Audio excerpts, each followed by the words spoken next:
2025 का new syllabus discuss. तो देखिए उसमें कौन 2 बुक्स हैं, एक में 3 चैप्टर है, एक में 5 चैप्टर। में आपके सामने सभी दिखाने वाली हूँ, चैप्टर्स के नेम और चैप्टर्स के अंतर्गत क्या हम पढ़ने वाले हैं सभी। तो चलिए चलते हैं, देखते हैं। यह बुक का फ्रंट पेज, कक्षा 12 के लिए पाठ्यपुस्तक लेखाशास्त्र साझेदारी खाते। चलते हैं आगे। की प्रकृति, साझेदारी विलेख, साझेदारी खातों के विशिष्ट पहलू, साझेदारों के पूंजी खातों का अनुरक्षण, साझेदारों के बीच लाभ का विभाजन, एक साझेदार को लाभ की गारंटी, पूर्व समायोजन। नेक्स्ट चैप्टर देखिए, साझेदारी फर्म का पुनर्गठन। साझेदारी फर्म का पुनर्गठन या साझेदार का प्रवेश। साझेदारी फर्म के पुनर्गठन के प्रकार, साझेदार का प्रवेश, साझेदार का लाभ, नया लाभ विभाजन अनुपात, त्याग अनुपात, ख्याति, संचित लाभों और हानियों का समायोजन, संपत्ति तथा पुनर्मूल्यांकन और दायित्वों का पुनर्निर्धारण, पूंजी का समायोजन, वर्तमान साझेदारों के लाभ विभाजन अनुपात में परिवर्तन, साझेदारी फर्म का पुनर्गठन, साझेदार की सेवानिवृत्ति या मृत्यु।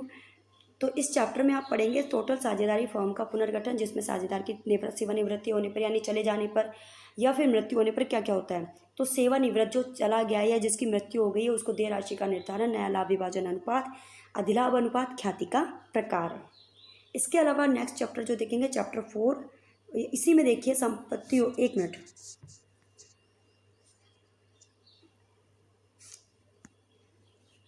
संपत्तियों तथा दायित्वों के पुनर्मूल्यांकन के लिए समायोजन, संचित लाभों तथा हानियों का समायोजन, सेवानिवृत्त साझेदार को देय राशि का निपटारा, साझेदारों की पूंजी का समायोजन, साझेदार की मृत्यु।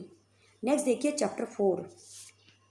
चैप्टर 4 देखिए, साझेदारी फर्म का विघटन। साझेदारी का विघटन, फर्म का विघटन, खातों का निपटारा, लेखांकन का व्यवहार। चलिए इसके अगर हम चलते हैं तो नेक्स्ट बुक है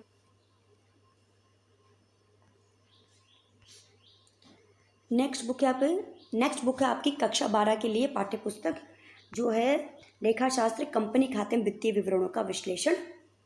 इसमें चैप्टर्स देखते हैं, चलिए चैप्टर देखते हैं।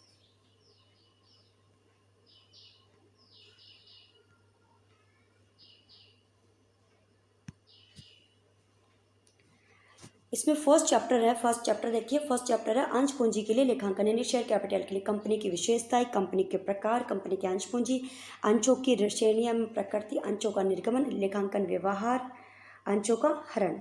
नेक्स्ट चैप्टर है ऋण पत्रों का निर्गम एवं मोचन, ऋण पत्र का आशय, अंश और ऋण पत्र के बीच अंतर, ऋण पत्रों के प्रकार, ऋण पत्रों का निर्गम, अभिदान, रोकड़ के अतिरिक्त अन्य प्रतिफल पर ऋण पत्रों का निर्गमन, ऋण पत्रों का संपार्श्विक प्रतिभूति के रूप में निर्गमन, ऋण पत्रों को निर्गमित करने की शर्तें, ऋण पत्रों पर ब्याज यानी जो डिबेंचर्स हैं उन पर इंटरेस्ट, ऋण पत्र पर निर्गम बट्टा या हानि का अपलेखन। चैप्टर 3 में आप पढ़ेंगे कंपनी की वित्तीय विवरण यानी फाइनेंशियल स्टेटमेंट, वित्तीय विवरणों का अर्थ, वित्तीय विवरणों की प्रकृति, वित्तीय विवरणों के उद्देश्य, वित्तीय विवरणों के प्रकार, वित्तीय विवरणों की उपयोगिता महत्व, वित्तीय विवरणों की सीमाएं। चलिए नेक्स्ट देखते हैं।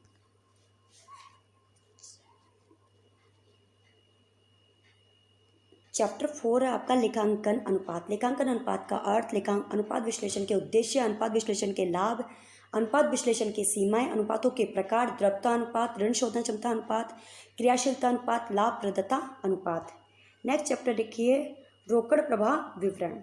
रोकड़ प्रवाह विवरण में रोकड़ प्रवाह विवरण के उद्देश्य, रोकड़ प्रवाह विवरण के लाभ, रोकड़ एवं रोकड़ तुल्य राशियाँ, रोकड़ प्रवाह विवरण को तैयार करने हेतु क्रियाकलापों का वर्गीकरण, प्रचालन क्रियाकलापों से रोकड़ प्रवाह की गणना, निवेश एवं वित्तीय क्रियाकलापों से रोकड़ प्रवाह की गणना, रोकड़ प्रवाह विवरण का निर्माण। ये थे हमारे चैप्टर्स जो हम इस साल 2024-25 में करने वाले हैं। तो चलिए देखते हैं आगे का, और चैनल पर बने रहिएगा अच्छी इन्फॉर्मेशन के लिए और दोनों की प्रैक्टिकल क्वेश्चंस के लिए, थ्योरी के लिए। तो ठीक है, मिलते हैं एक नई वीडियो में। धन्यवाद, थैंक यू सो मच।